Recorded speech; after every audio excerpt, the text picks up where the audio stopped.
Welcome to PICT Voices, a podcast series by the Paris Institute for Critical Thinking. In each episode, one of us from the PICT faculty conducts an interview on with a notable member of the broader PICT community. Our goal is to present our followers with a variety of voices across the spectrum of the humanities and critical creative thinking. My name is Evrim Emir-Sayers, and my guest today is Michael Berry. Michael served as a lecturer in Islamic culture at Princeton University from 2004 to 2017 and has been university professor at the American University of Afghanistan in Kabul since fall 2017.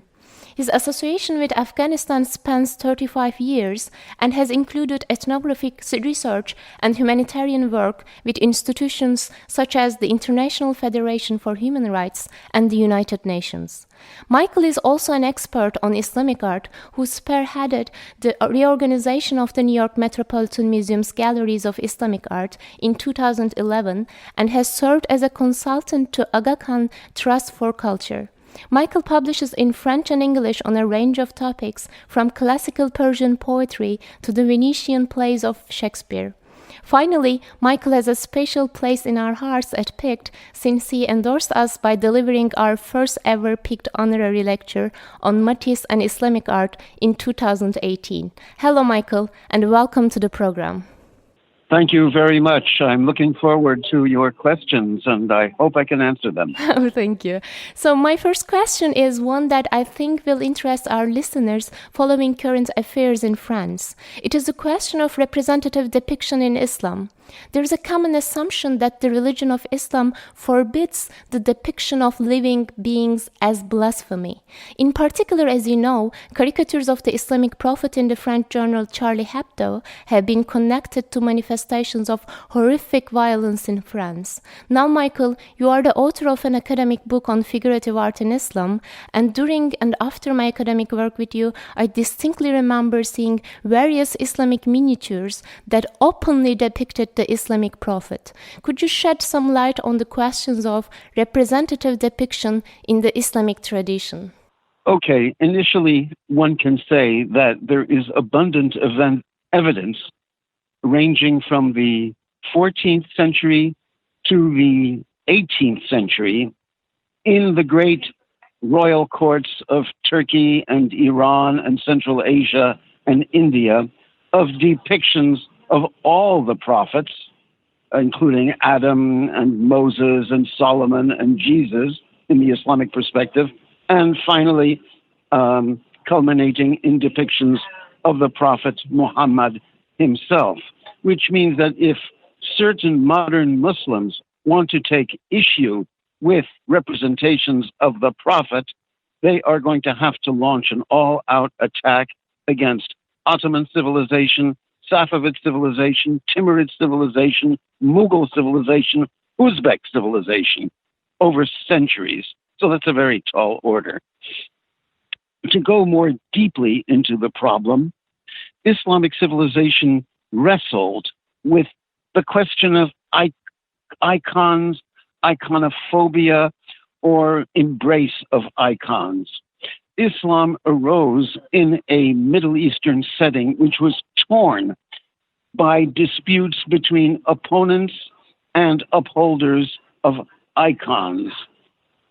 We know that the civilization of Constantinople was practically destroyed by civil war between the defenders and the opponents of icons. So Islam appears in this context, and strangely enough, the Muslim caliphs of Damascus gave asylum to the defenders of icons when the opponents of icons were in power in Constantinople. So things are much more complex.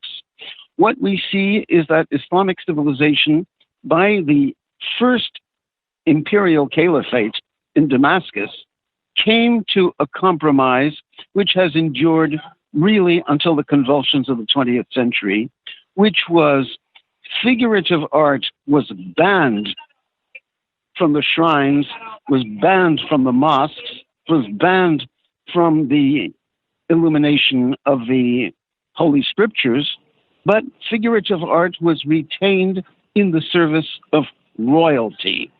not only as frescoes on the palace walls, but as glorious manuscript illuminations put together in royal workshops for the edification of the royal family, including the ruling sovereign and the princes and the princesses. And so we have literally tens of thousands of illustrated books, most of them to which are on religious subjects, and depict all the prophets. So just in strict historical terms, the current position of the fundamentalists is one of extreme iconophobia, but is belied by the historical experience of the civilization.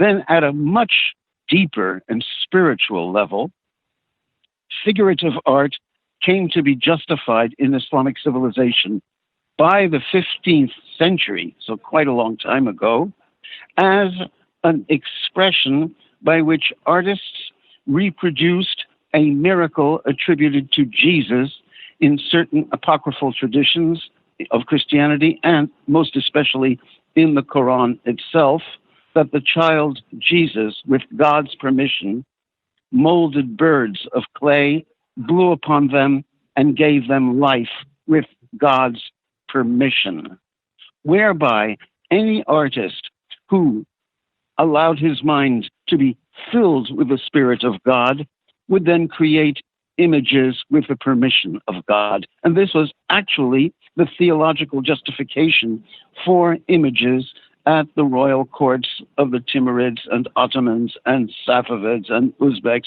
and Mughals. So there again, the current iconophobic fundamentalists are insurgents not only against perceived non-Muslim aggression, but against a very vital part of Islamic tradition itself. However, I want to quote the very eminent specialist of Islamic fundamentalist movements in France today, Gilles Kepel, who recently told a Spanish newspaper, the Spanish daily El País, we must not allow ourselves to become hostages to idiotic drawers of caricature, by which he means that the cartoons that were actually published by Charlie Hebdo magazine, availing themselves of freedom of the press and freedom of expression in French culture, were so absolutely beyond irreverent, so absolutely obscene, and I don't even have to describe them graphically, that we are forced to take pause. I certainly am very much sympathetic to Charlie Hebdo's general charge against all religious traditions, whether Christian mostly, Jewish, Islamic, or whatever.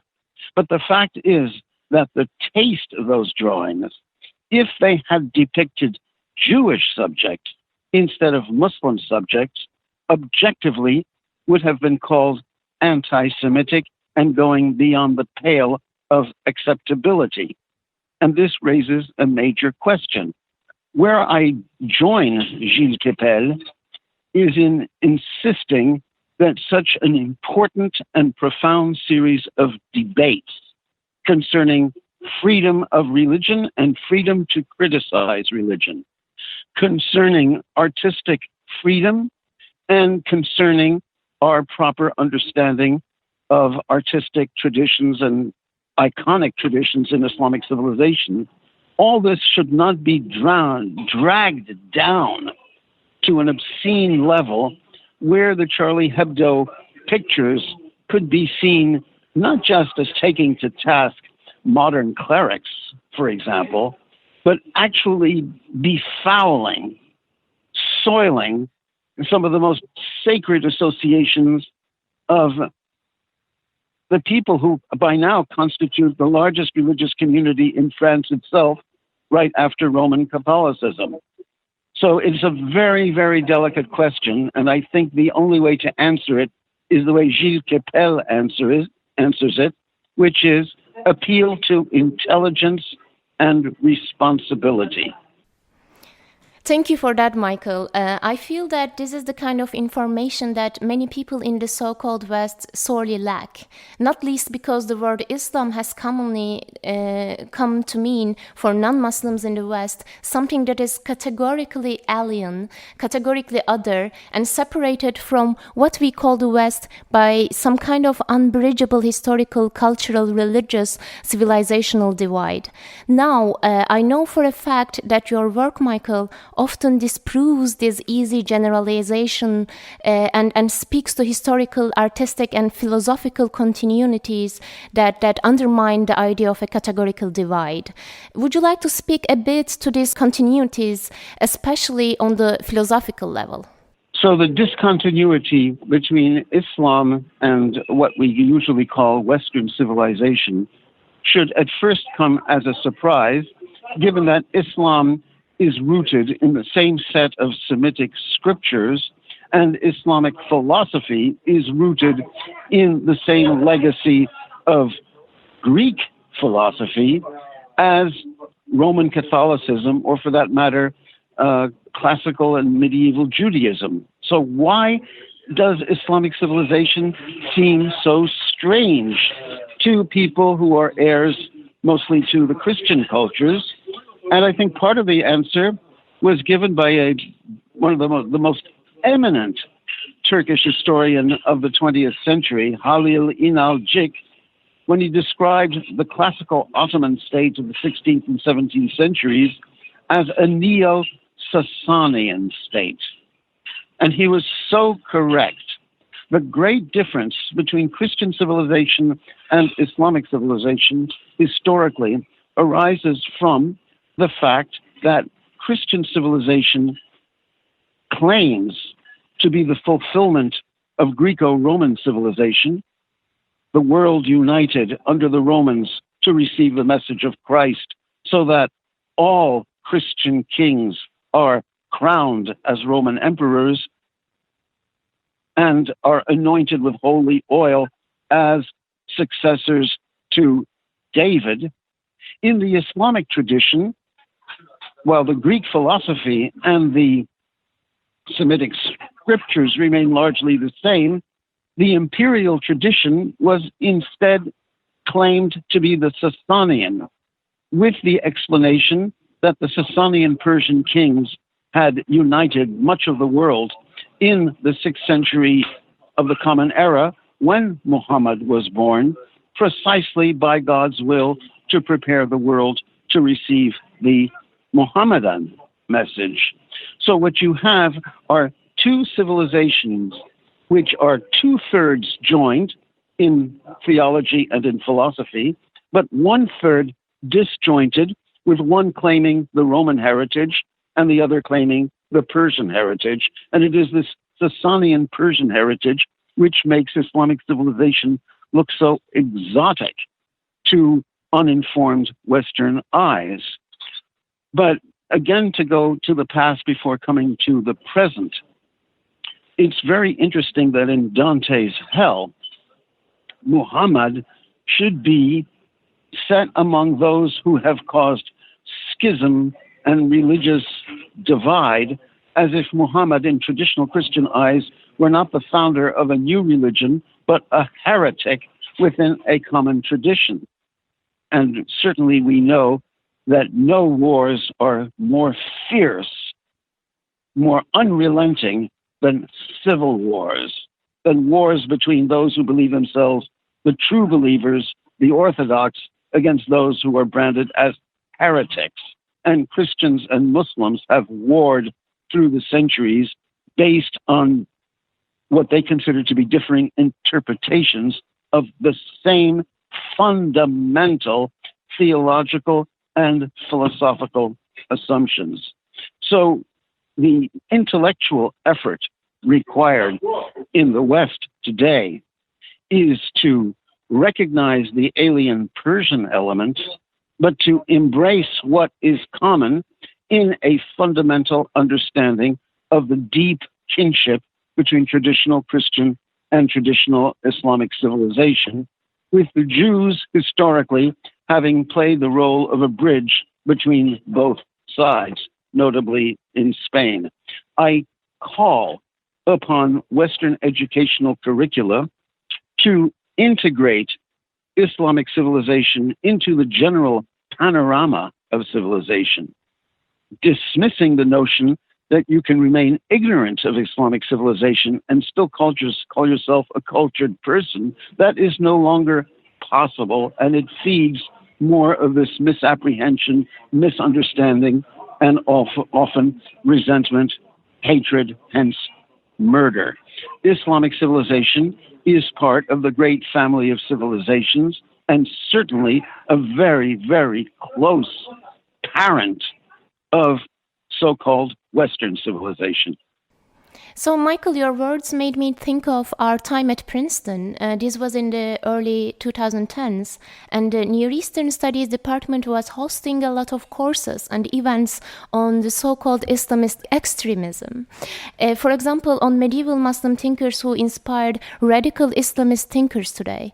In contrast, there was little attention to Muslim historical figures such as Rumi or Ibn Arabi, who represent the inclusive, mystical, and undogmatically philosophical strands of the Islamic tradition. To what do we owe this myopic focus of academic research? What kind of Islam are our academic institutions and our media, in effect, producing for us to consume? What alternative traditions inside Islam are being ignored, and why? Well, regarding this myopic view, I have to use very strong language. I believe that when a Western institution of higher learning refuses or neglects to address the classical heritage of a given civilization under consideration, only to concentrate on aberrant political manifestations thereof, it is betraying its fundamental academic mission. Because the word Islam is so charged now, I would like to draw analogies to two other civilizations that an institution like mine, Princeton University, always addressed in a balanced and, let's call it, a classically conservative manner. One was German civilization. It was understood that an institution of higher education and research would always pay attention to the important contributions of German civilization to humanity, from Goethe's poetry to Bach's and Mozart's music, than simply to the chronicle of the rise and fall of the Nazi Party. To have concentrated exclusively on 1933 to 1945, to the exclusion of everything that happens in the German-speaking world before 1933, would be perceived as an intellectual fraud, a manifestation of hatred, prejudice, and distortion of the facts. If I take another analogy, China.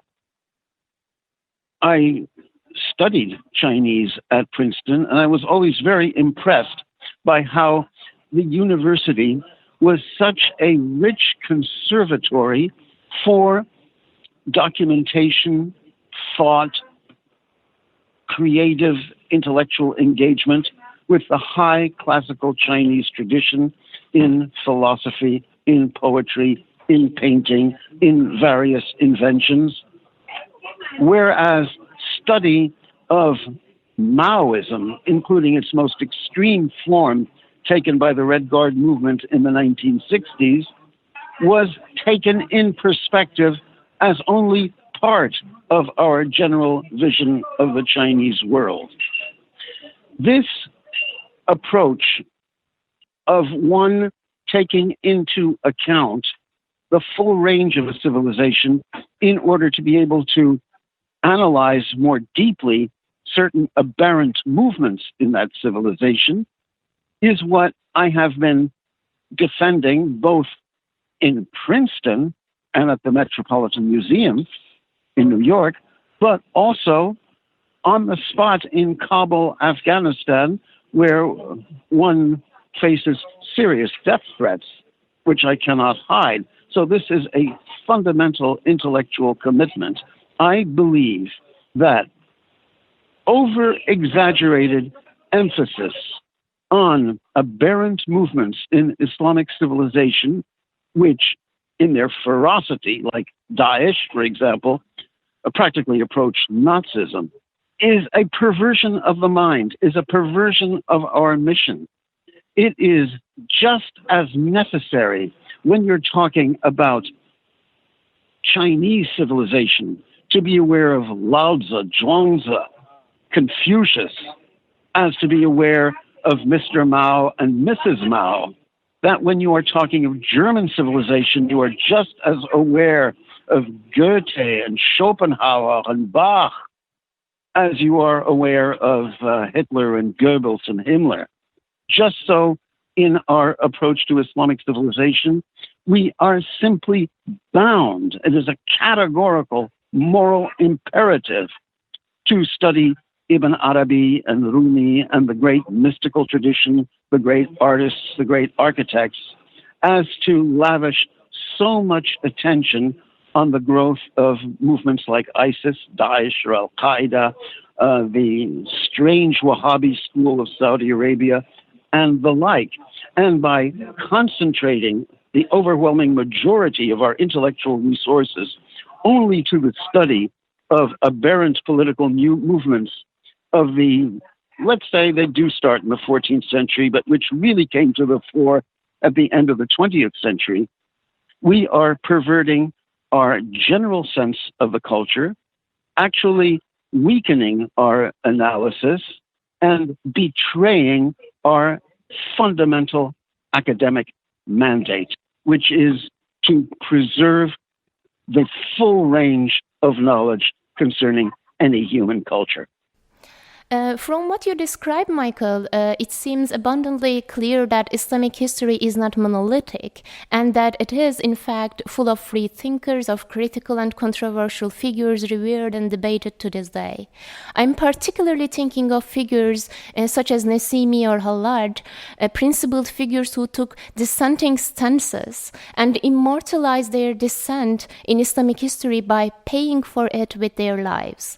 In light of this rich tradition, how do you assess ongoing calls from the West for Islamic reform? Does Islam need the West to reform itself, whatever that might mean, or would it be better to take this call for reform with a pinch of salt? I'm willing to throw a whole salt shaker in all directions, but I think it's fair to say that most human civilizations, as complex creations that they are, often bear in themselves very poisonous seeds.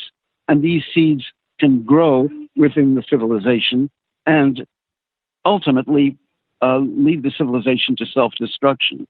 By this, I mean, I identify, for example, in German civilization, there was a seed of tremendous resentment against Germany's European neighbors and a German desire to reaffirm German superiority, which became paramount in the two mad regimes of Wilhelm II and Adolf Hitler in the 20th century, leading to self-destructive world wars. Just as I would say in the United States, the seed of poison in the American system has been slavery and its corollary, racism, which continues to poison with its legacy American culture today. So it is necessary to take this balanced approach and understand how Islam too has had in all its variety its defenders of a form of free speech, its great mystical thinkers, its philosophical probers into the deepest truths of cosmology or psychology, and at the same time, there are strains in Islamic civilization which produced the current disaster through which Islam is going. Now, regarding the confrontation with the so-called West, you have heard me say that I subscribe to the British historian Toynbee's fundamental assessment that all civilizations die by suicide. They kill themselves with certain mad ideas, and then an external civilization only delivers the final death blow. I would trace the decline of Islamic civilization to precisely the same reasons as the decline of Chinese civilization: overwhelming arrogance.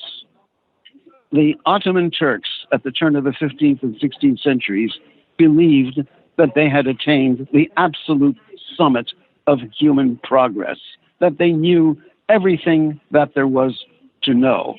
So when new developments occurred in the Christian lands, such as printing for the diffusion of knowledge, or the replacement of the Ptolemaic by the Copernican cosmological system, Ottoman Turkey refused these considerations and was followed, through its example, by the other Islamic states. The consequences of such an arrogant view could not fail to make themselves felt, and they did by the 19th century with what we can call the political collapse of Islamic culture, now going through convulsions as it tries to reclaim, just like the Chinese do, a proper place among the community of nations. Where the West has tremendous moral responsibility is not Western as such.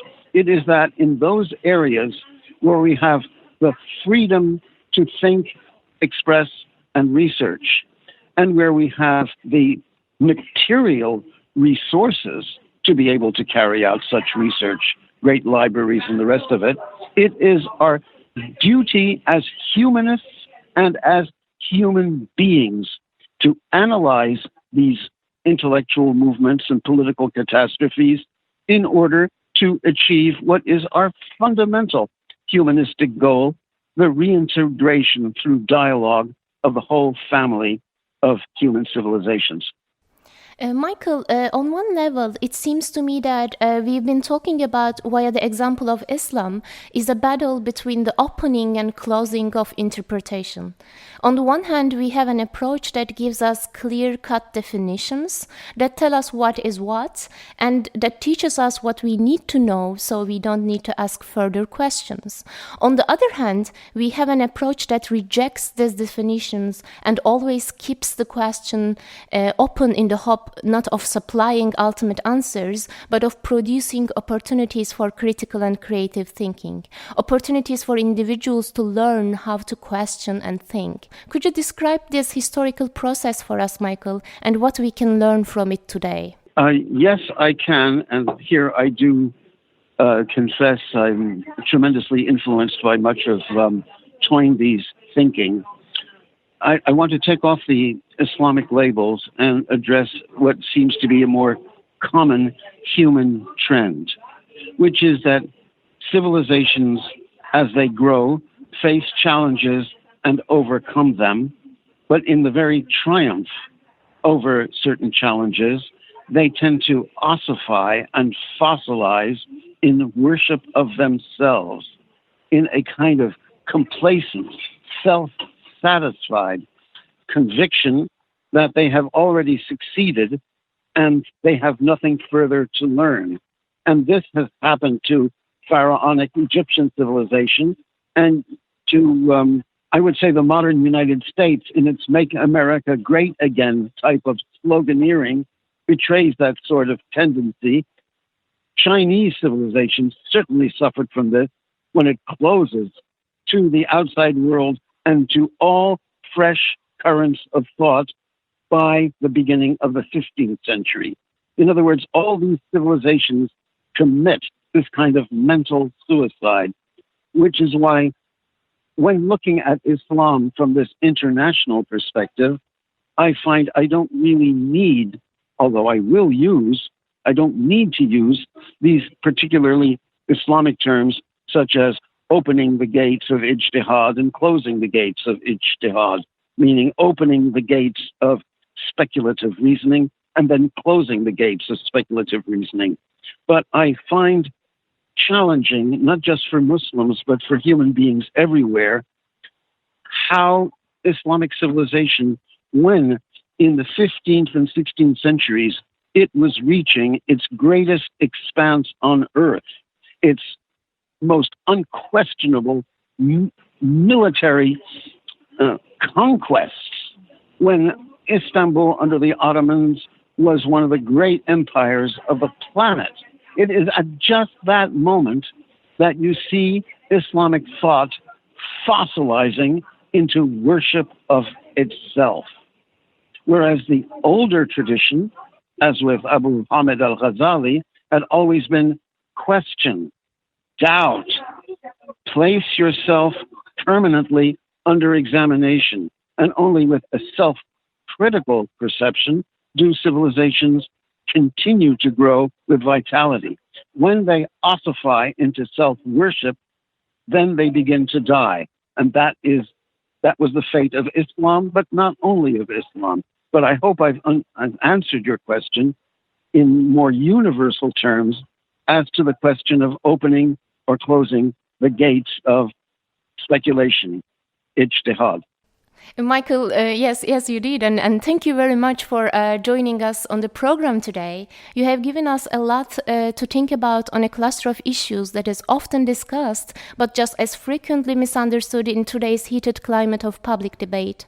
I think your comments show us that current affairs are inevitably distorted when they are presented to us without the required historical and conceptual depth. Thank you for your enlightening comments. You're very welcome. That brings us to the end of another PICT Voices. Thank you all for tuning in, and we hope to challenge you with another PICT podcast very soon.